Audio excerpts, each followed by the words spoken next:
United States and NATO, we do not care how many Ukrainians die, not civilians, not women, not children, not soldiers. We do not care. It's become a great football game. We've got our team, they've got our team, rah, rah. We want to get the biggest score and run it up. And, we don't care how many of our players get crippled on the playing field, as long as we win. Now, we are shipping fantastic quantities of weapons. It's caused the stock of Raytheon, which creates missiles, and Northrop Grumman, which creates aircraft and so forth, and missiles. All of these defense industries have become tremendously bloated with tax dollars. I don't think it's ultimately going to change the outcome. I think that Russia will prevail. The Ukrainians are in a very awkward strategic position in the east, but if you look at the way that this unfolded, President Putin made a desperate effort to stop the march towards war. Back in December of 2021, he went so far as to put specific written proposals on the table with NATO, peace proposals to defuse what was coming about. Because at this point, Ukraine was massing troops to attack the Donbass. So he was trying to head this off. He didn't want war. And NATO just blew it off, just dismissed it, never took it seriously, never went into serious negotiations. At that point, Putin, seeing that armed Ukrainians with weapons to kill Russian troops were literally on their borders, decided he had to strike first. Now, you can see that this was not some pre-planned attack. This was not like Hitler's attack into Poland, where the standard rule of thumb is that you always have a 3-to-1 advantage when you are the attacker. You have to mass 3 times as many tanks and artillery and planes and men as the other side has.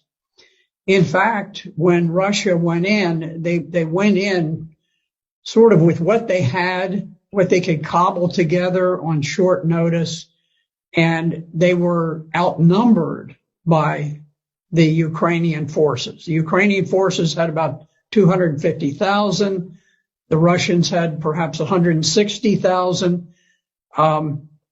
So instead of having 3 times as many, they actually had fewer troops than the Ukrainians, but they were forced to attack to try to preempt the battle that was looming, where the Ukrainians had massed these forces against the Donbass. Now, the Donbass is adjacent to Russia. It is a portion of Ukraine that did not join with the revolutionary government that conducted the coup in 2014 and overthrew the government of Ukraine. They refused to become a part of the new revolutionary government of Ukraine, and so they declared their independence. And Ukraine had massed this enormous army to attack against the Donbass, and so Russia was forced to go in to preempt that planned attack by Ukraine. And you could see that Russia very much hoped that they could conduct this special operation without unduly causing casualties for the Ukrainians, because they they think of the Ukrainians, or at least they did think of the Ukrainians as brother Slavs, that they wanted to have good relations. But there was a famous picture with a Russian tank that had been stopped by a gathering of maybe 40 civilians who just walked out in the road and blocked the road, and the tank stopped. I can tell you, in Vietnam, if we had had a bunch of people who stood in the way of an American tank going through, that tank would not have slowed down in the slightest. It wouldn't have honked a horn. It wouldn't have done anything. Wouldn't have fired a warning shot. It would have just gone on. And I think that's more typical. I'm not criticizing the Americans. I was there and I was fighting, and I probably would have driven the tank straight through myself. But what I'm saying is that the rules of engagement for the Russians were very, very cautious.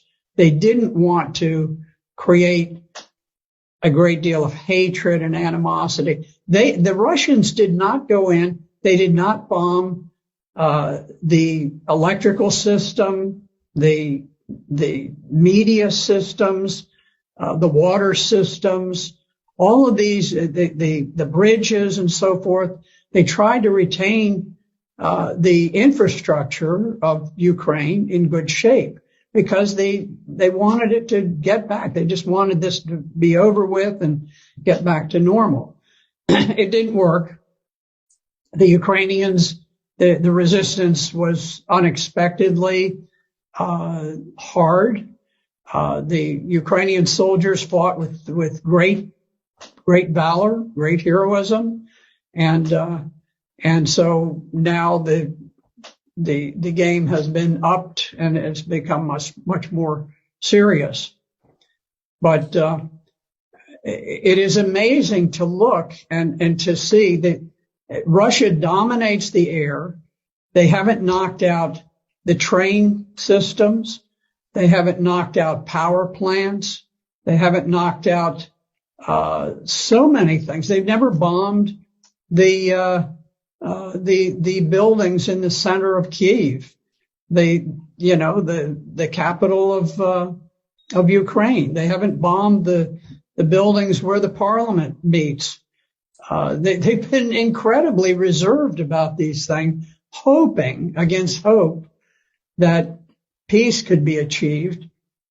But I don't think Ukraine has anything to do with the decision about peace or war. I think the decision about peace or war is made in Washington, D.C.